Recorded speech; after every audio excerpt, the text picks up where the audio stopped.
Halo Sobat Diksi, kembali lagi di acara kita Dialog Kampus Unsri episode kedua.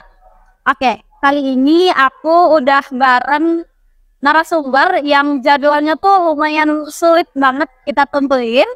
Kita udah ngomong dari jauh-jauh hari, kita udah mengundang dari jauh-jauh hari. Di sini udah ada Bang Juan selaku Ketua BEM Universitas Sriwijaya di periode saat ini. Sedikit yang aku tahu tentang Bang Juan, dia ini adalah salah satu mahasiswa dari Universitas Sriwijaya, khususnya di Fakultas Matematika dan Ilmu Pengetahuan Alam di jurusan Fisika murni Bang ya kalau MIPA. Mungkin Bang Juan boleh memperkenalkan diri terlebih dahulu ke Sobat Diksi. Oke, halo Sobat Diksi, perkenalkan nama saya Juan Aksal, saya dari jurusan Fisika angkatan 2021 Fakultas Matematika dan Ilmu Pengetahuan Alam. Yang alhamdulillah tahun ini saya diamanahkan menjadi Ketua Badan Eksekutif Mahasiswa Universitas Sriwijaya tahun 2024. Gitu, V. Oke, jadi untuk Bang Juan sendiri, sekarang itu kesibukannya apa sih? Oke, kalau berbicara mengenai kesibukan sehari-hari ya, kalau sekarang itu untuk melaksanakan rutinitas, itu saya sendiri sekarang lagi banyak sekali melaksanakan yang namanya prokeran. Ya, dalam beberapa bulan yang lalu itu telah dilantik kepengurusan BEM Unsri.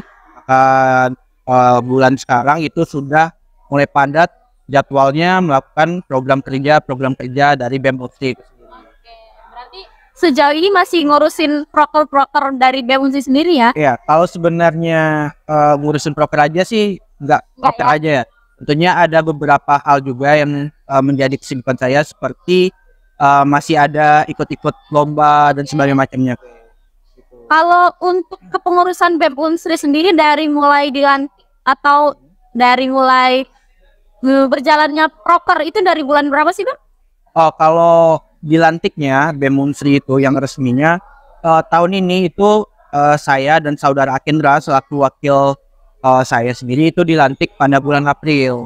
Namun dari bulan April kan itu ada jeda libur tuh. Ya. Nah, yang alhamdulillah kami mendapatkan badan pengurus harian, badan pengurus tim BEM itu maksimal di bulan Mei kemarin P. Dan untuk efektif melakukan program kerja itu setelah bulan Mei. Bulan Mei. Ya. Berarti dilantiknya itu dari April, tapi karena kepotong libur, Ya, jadi baru efektif lagi di bulan Mei. Ya, benar. Jadi seperti yang kita tahu, Bang Juan kan juga sekarang mahasiswa aktif nih. Ya. Angkatan 21 kayaknya lagi hektik-hektiknya banget ya. Sekali. Gimana sih untuk Bang Juan sendiri buat ngatur apa istilahnya antara tugas-tugas Abang di BEM sama khususnya yang paling utama seperti yang kita tahu itu perkuliahan Bang. Mana Abang juga ikut lomba dan lain sebagainya. Gimana sih dari diri Abang sendiri gitu untuk mengaturnya? Oke, ini mungkin berbicara soal manajemen waktu ya. Iya. Kalau berbicara tentang manajemen waktu itu aku sendiri keinget tentang mitos bahwasannya ikut organisasi bakalan mengganggu akademik atau perkuliahan ya. dan sekali. Bagi aku sendiri itu adalah mitos sebenarnya. Bahwasannya kita 24 dalam sehari itu memiliki waktu 24 jam. Betul. Ya, anggaplah misalnya kalau kita pengen beristirahat itu ambil waktu 6 jam Ya. untuk beristirahat. Ya, kita punya sisa waktu 18 jam lagi kan. Dan 18 jam ini bagaimana caranya kita bisa membagi waktu dengan baik. Kalau misalnya kita punya waktu 18 jam untuk berkuliah itu ada 6 jam lagi, sisa 12 jam. 12 jam inilah waktu yang bakalan kita manajemen dan kelola untuk aktivitas yang lainnya. Bisa kita buat untuk belajar, berorganisasi, bermain, ataupun hal-hal yang bermanfaat lainnya.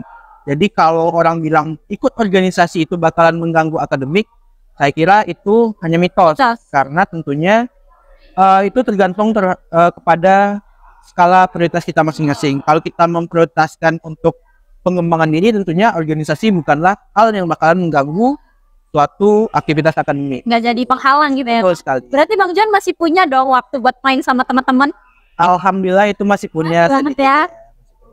Berarti ini balik lagi gimana kok cara manajemen waktu, dibagi-bagi waktunya dalam 24 jam. Benar sekali. Tapi ada nggak sih Bang di antara kayak seminggu itu kayak abang ada kepikiran apa aku hari ini nggak usah kuliah deh gitu, kayak capek gitu, ada nggak? Aduh, kalau kepikiran pasti ada ya. Ya. Dan kalau misalnya setelah kegiatan program kerja, kadang ada teman-teman yang mau ngajak nongkrong nih atau main.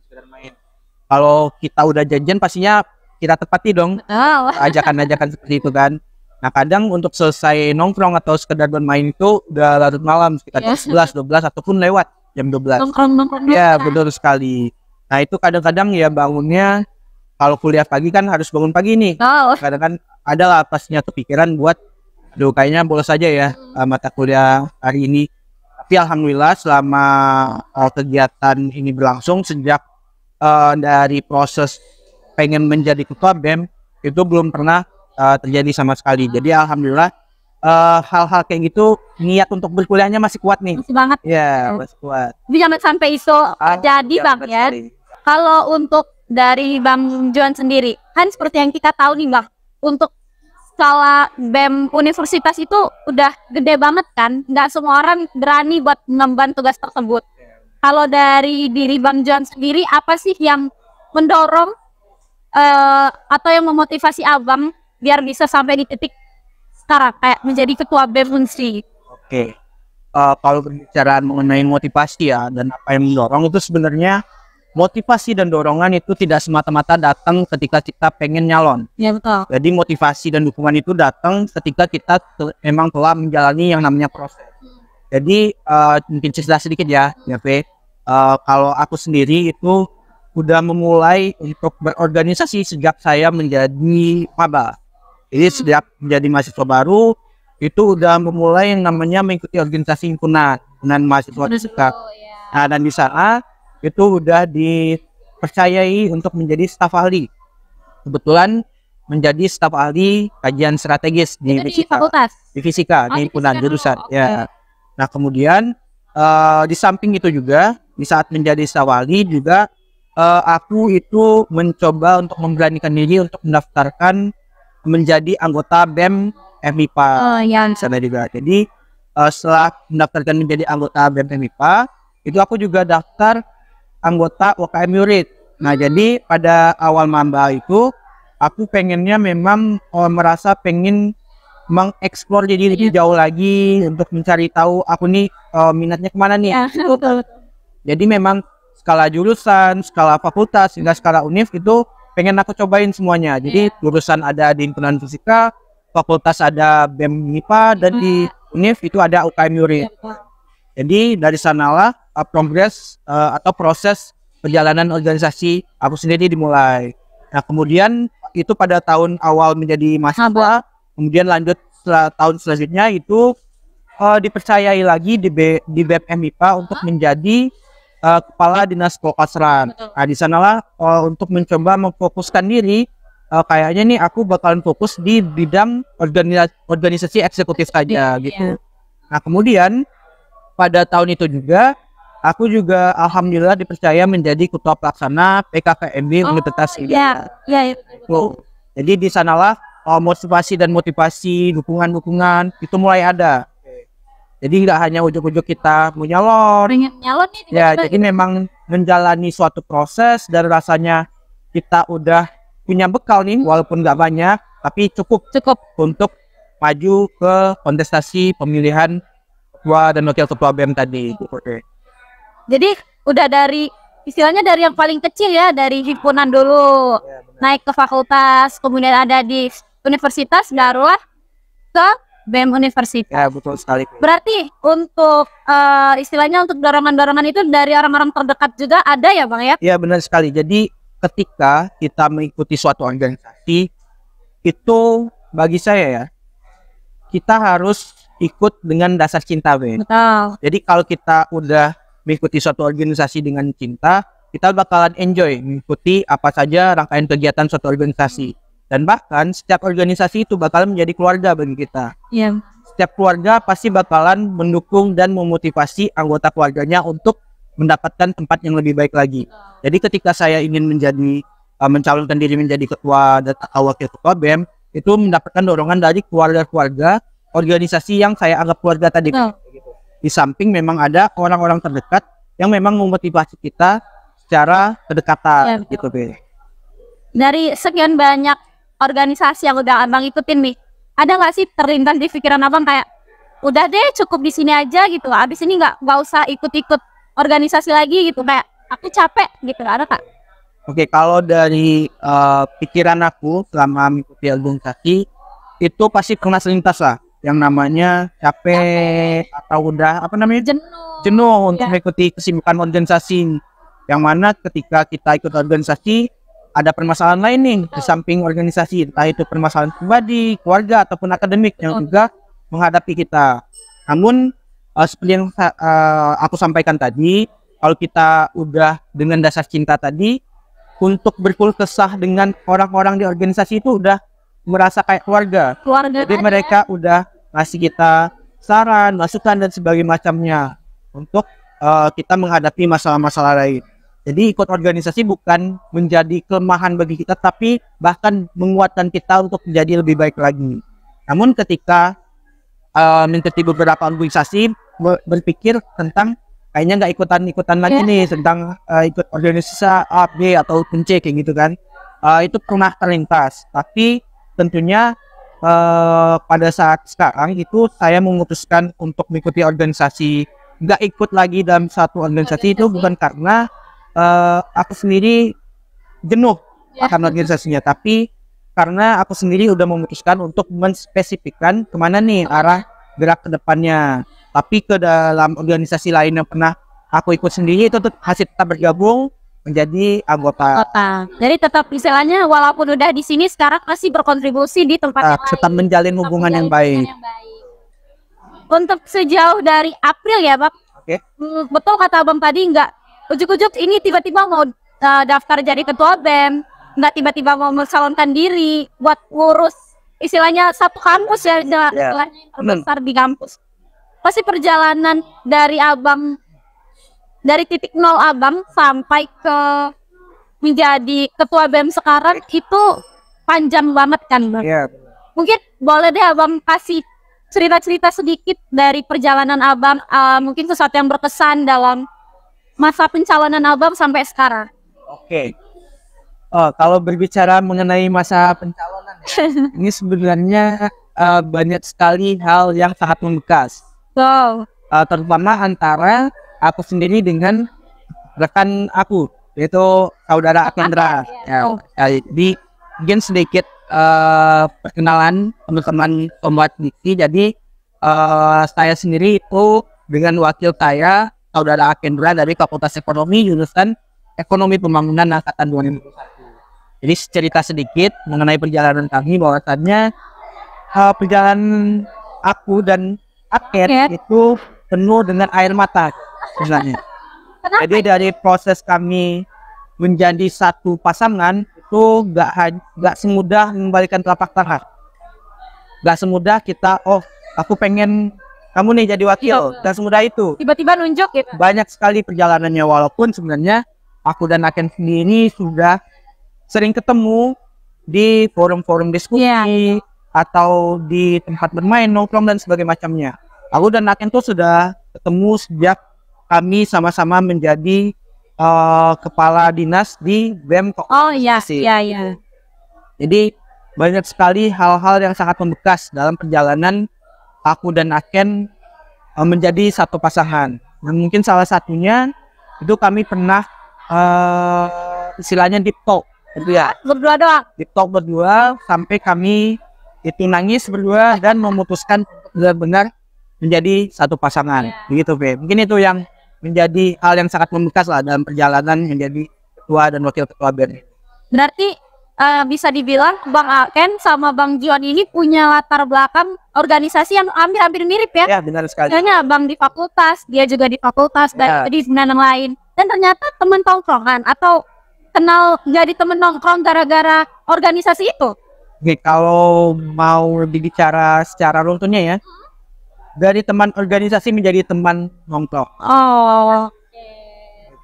Berarti teman-teman nggak perlu biar Bang Juan sama Bang Aken bisa ada di titik sekarang. Mereka sempet deep talk dan nangis bareng sampai akhirnya mutusin buat jadi pasangan buat pimpin BEM Universitas tahun ini? Kalau bicara pengorbanan banyak banget berarti Bang. Pasti. Menurut Abang sendiri, kita nggak tahu dari Bang Akennya ya, karena mungkin apa sih yang menjadi tantangan terberat Abang sejauh ini yang kayak mungkin sebelumnya Abang nggak mikir buat bisa melewati ini? Ada nggak? Oh, selama menjalani. Selama menjalani. Ini. Iya betul. Kalau mengenai tantangan yang besar ketika menjalani BEM ini, sebenarnya sejauh ini itu menurut aku pribadi itu belum ada tantangan yang memang menjadi kayak berat nih buat dijalanin sebenarnya. Belum ada. Jadi tapi mungkin kedepannya memang ada beberapa hal yang kami rasa memang perlu untuk dilaksanakan atau diusahakan dengan sangat baik. Karena dari tahun ke tahun pastinya kita menginginkan Badan Eksekutif Mahasiswa ini menjadi lebih baik daripada sebelumnya. Jadi apa yang menjadi evaluasi dari tahun sebelumnya itu kami coba perbaiki untuk menjadi lebih baik lagi. Apa yang sudah baik dari sebelumnya bakalan kami lanjutkan. Nah itu bakalan menjadi hal yang memang kami pegang teguh untuk selalu memperbaiki Badan Eksekutif ini menjadi lebih baik lagi. Mungkin itu sih lebih ke depannya bakalan mengusahakan memang menjalankan tugas ini dengan sebaik-baik. Baik. Tentunya nggak sendirian ya, bareng teman-teman rekan-rekan yang lain. Betul sekali. Bicara tentang badan eksekutif dari kabinet Abang sendiri, itu udah ada nama? Oke, kalau untuk kabinet itu kami mengusung nama sesuai dengan nama waktu aku dan Aken kemarin itu berkampanye. Iya, apa itu? Yaitu kami memiliki nama tim kampanye yaitu Pijar Harmoni. Pijar Harmoni. Mungkin boleh sedikit dikenali. Oke, boleh. Jadi Pijar Harmoni ini kami bawa dari saat kami pencalonan hingga kami bawa menjadi nama kabinet. Latar belakang dari Pijar Harmoni ini adalah bahwasanya kami mencoba menganalisis suatu situasi di internal kampus kita sendiri. Bahwasannya banyak sekali organisasi mahasiswa, khususnya yaitu Badan Eksekutif Mahasiswa Fakultas yang pada tahun sebelumnya kami analisis itu masih kurang harmonisasi antar Badan Eksekutif Mahasiswa dan juga hubungan antara universitas dan juga ke fakultas ataupun hubungan antara organisasi A dan organisasi B. Jadi banyak sekali harmonisasi yang belum tercapai. Bagaimana caranya kita ingin berbicara lantang di luar, sedangkan di dalam kampus kita saja, di dalam internal kita saja kita masih kacau ataupun belum satu suara gitu. Jadi pada tahun ini kami mencoba untuk benar-benar merangkul teman-teman organisasi, merangkul teman-teman Badan Eksekutif Mahasiswa Fakultas untuk dapat bersama-sama menjadi satu kesatuan yaitu BEM se-Universitas Sriwijaya. Jadi itulah makna dari Pijar Harmoni, yaitu kami akan menebar pijar menciptakan harmoni. Menebar pijar, ciptakan harmoni. Itu jujur keren banget Pijar Harmoni. Masuk sama yang Abang bilang karena mahasiswa sekarang tuh banyak yang istilahnya kupu-kupu, kuliah pulang, kuliah kelak, kunang-kunang, kuliah nangis. Jadi dengan mengusung tema Pijar Harmoni itu diharapkan untuk keluarga mahasiswa Universitas Sriwijaya sendiri itu lebih harmonis lagi betul sekali, menjadi wajah baru. Betul. Apa tadi? Ciptakan menebar pijar, ciptakan harmoni. Oke. Berarti untuk menebar pijar dan menciptakan harmoni ini tentu dilakukan kolaborasi ya Bang ya, dari enggak cuma dari internal BEM universitas, itu pasti membawa juga dari fakultas ataupun jurusan. Gimana sih dari BEM universitas ini sendiri caranya untuk merangkul teman-teman yang istilahnya yang mau kita ajak harmonis nih, cara kerjasamanya gitu loh Bang. Jadi untuk melakukan suatu kegiatan di universitas tentunya memang ada beberapa kegiatan yang bisa kita lakukan sendiri. Namun jika kita melakukan kolaborasi, kerjasama, bakalan ada suatu hal yang timbul bakalan lebih baik daripada kita sendiri. Jika sendiri kita memang bisa berjalan lebih cepat, Namun jika bersama kita bisa berjalan lebih jauh. Jadi kami Badan Eksekutif Mahasiswa pada tahun ini memang mengusung yang namanya kekeluargaan.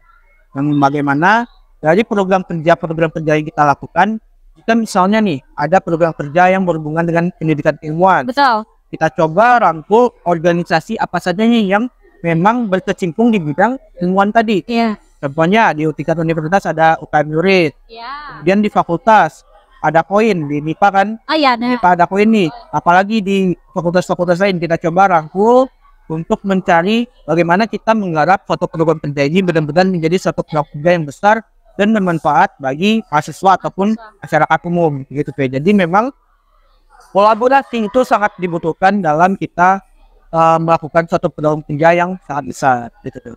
Kalau untuk bahas program kerja nih Bang, udah ada belum inisiatif-inisiatif atau inovasi-inovasi di khususnya di bidang pendidikan keilmuan sendiri?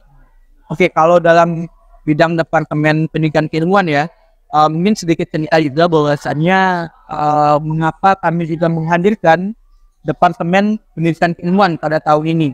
Bahwasannya berdasarkan apa yang kami rasakan, apa yang kami analisis, aku dan Akin analisis, bahwasannya di Unsri itu memang sudah banyak mahasiswa yang berprestasi. Ya, betul. Tapi angka-angka prestasi ini kami rasa masih belum cukup. Mengapa masih ada mahasiswa-mahasiswa yang kuliah pulang dan sebagainya macamnya? Bahwa prestasi itu tidak hanya mengenai perlombaan saja, tidak hanya mengenai perlombaan akademik, tapi juga ada perlombaan olahraga, seni, ikut magang, beasiswa, pertukaran pelajar, itu juga sebagai bentuk suatu prestasi bagi diri kita sendiri. Jadi tidak hanya terbatas mengenai lomba. Maka daripada itu, kami Badan Eksekutif Mahasiswa tahun 2024 ini menghadirkan Departemen Pendidikan Keilmuan sebagai motor penggerak untuk meningkatkan yang namanya prestasi dan pendidikan keilmuan yang ada di Universitas Sriwijaya. Dengan menghadirkan departemen ini saja, itu adalah sebagai bentuk kami bahwa melek akan tentang pendidikan dan keilmuan yang ada di Universitas Sriwijaya. Pendidikan pun itu tidak hanya terbatas tentang kuliah yang kita pelajari saja. Kan kebanyakan mahasiswa hanya mengetahui ilmu tentang jurusannya saja nih. Misal kalau P dari jurusan apa?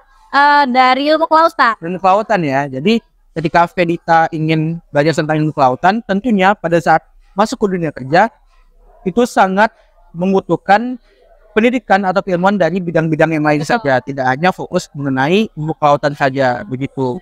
Jadi salah satu program kerja juga yang kami hadirkan dalam Departemen Pendidikan Keilmuan ini, salah satunya pada tahun ini adalah sekolah mahasiswa berprestasi. Sekolah mahasiswa berprestasi. Benar sekali. Jadi jadi sekolah mahasiswa berprestasi ini kami coba hadirkan bahwasannya setiap tahun itu ada yang namanya kompetisi Pilmapres.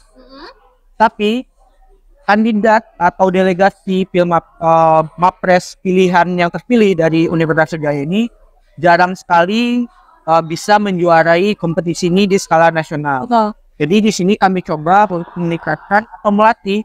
Jadi benar-benar dipersiapkan nih calon-calon kandidat mahasiswa berprestasi ini untuk dapat mendapatkan setidaknya itu juara ataupun nominasi-nominasi di tingkat nasional gitu. Jadi kita memang mempersiapkan kandidat-kandidat atau kader-kader mahasiswa yang berprestasi untuk kedepannya begitu, Fe. Jadi istilahnya kita tuh nggak cuman sebagai penunjuk, namun juga mengarahkan, mempersiapkan mereka agar ke tingkat yang lebih tinggi. Jadi nggak hanya ketika kita ini ada lomba nih, kamu ikut gitu. Itu kan cuman hanya sebatas kita pemberitahuan saja atau benar sekali informasi saja. Tapi bagaimananya juga kita harus menghadirkan suatu wadah untuk mereka dapat belajar, mengetahui apa saja yang dilakukan untuk menjadi mahasiswa berprestasi. Keren banget sih kalau untuk sekolah mahasiswa berprestasi. Jadi untuk teman-teman sobat Diksi di sini, khususnya keluarga mahasiswa Universitas Sriwijaya, jadi jangan takut, jangan minder karena belum punya prestasi, karena khususnya di Kabinet Pijak Harmoni sendiri sudah mempersiapkan wadah untuk teman-teman sekalian, akan mengarahkan teman-teman sekalian untuk menjadi bagaimana caranya menjadi mahasiswa yang Betul sekali. memiliki prestasi. Jadi kalau membahas lagi kembali lagi Bang, kita sebagai mahasiswa dan juga sebagai bisa kita bilang aktivis kampus ya Bang ya. Mungkin boleh dong Abang bagi-bagi tips and trick ke calon-calon mahasiswa baru Universitas Sriwijaya, gimana cara membagi waktu antara organisasi dan juga perkuliahan. Yang kita lihat kan sekarang kita istilahnya Bang John sudah semester tua. Mereka kan pasti kaget nih Bang, di istilahnya di SMA terus langsung kuliah tiba-tiba berubah waktunya.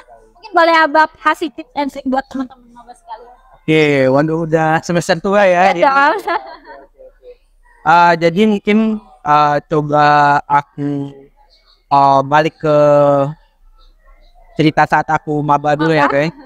Pada saat menjadi mahasiswa baru dulu, itu aku sendiri sebelum masuk ke kampus itu aku udah mencoba membuat yang namanya mapping atau grand plan saat aku menjadi mahasiswa baru ataupun selama aku bakalan menjadi mahasiswa dari awalnya maba hingga akhir lulus.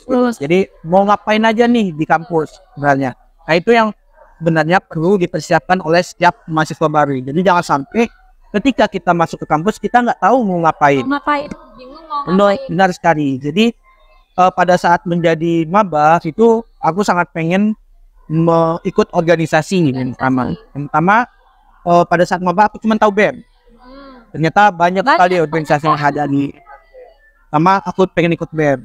Kemudian aku pengen berprestasi atau ikut lomba sana sini.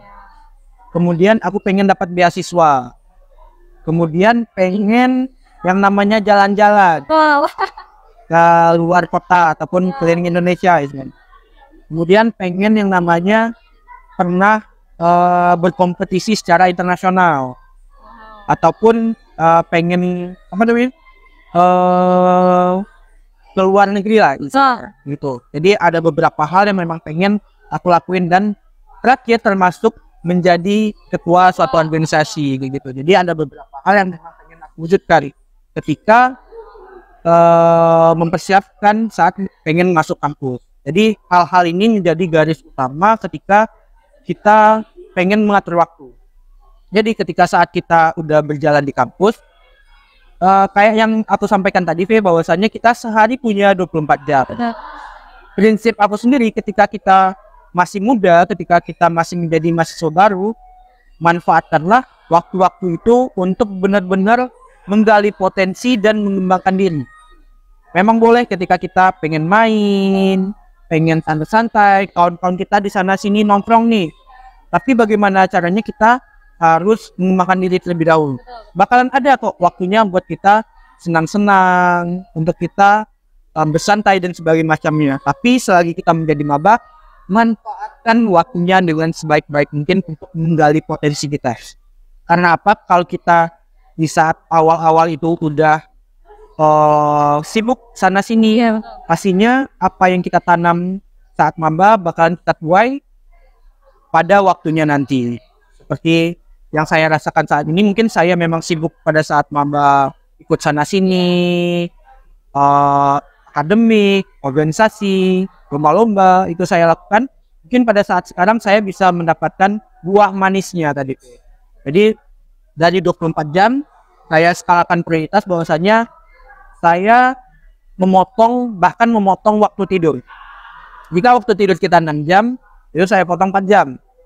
Sisanya untuk berkuliah, belajar, organisasi, dan ikut lomba gitu. Jadi perlu adanya skala prioritas yang kita lakukan dalam memanajemen waktu gitu, Be. Harus ada yang dikorbankan juga. Harus ada yang dikorbankan. Banyak banget teman-teman ternyata harus dikorbankan dari seorang Juan. Jadi mungkin hal yang bisa aku ambil dari obrolan kita pada hari ini itu untuk teman-teman sekalian, jangan takut buat ikut organisasi, jangan takut waktu mainnya tersita, karena kata Bang Juan, 24 jam itu bisa kita bagi-bagi. Bisa ada waktu break, belajar, nongkrong malam sama teman-teman, kuliah, tanpa bolos ya teman-teman. Itu masih bisa kita handle. Kalau kita mau. Nah, kembali lagi itu tergantung ke manajemen waktu dan juga skala prioritas. Jadi kayak yang udah disampaikan Bang Juan, buat teman-teman yang mau ikut organisasi itu boleh dipersiapkan nih apa aja yang kira-kira mau teman-teman lakukan selama perkuliahan. Apa tadi Bang, kalau maba jangan menyia-nyiakan waktu. Jadi selagi kalian maba, selagi belum terlalu sibuk, ayo ikut organisasi. Mungkin teman-teman di sini nanti bisa gantiin posisi Bang Johan yang sekarang, bisa lebih tinggi dari Bang Johan mungkin. Untuk teman-teman sekali lagi, mungkin dari mahasiswa baru yang ada di yang mau masuk ke Universitas Sriwijaya itu bisa banget buat kepoin Instagram BEM Unsri ya Bang. Apa Bang nama Instagram BEM Unsri? @BEM_Unsri_Official.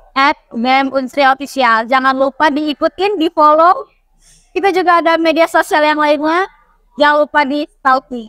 Mungkin Abang boleh memberikan closing statement ke teman-teman yang menonton. Oke, baik. Closing statement buat Sobat Diksi ya. Betul.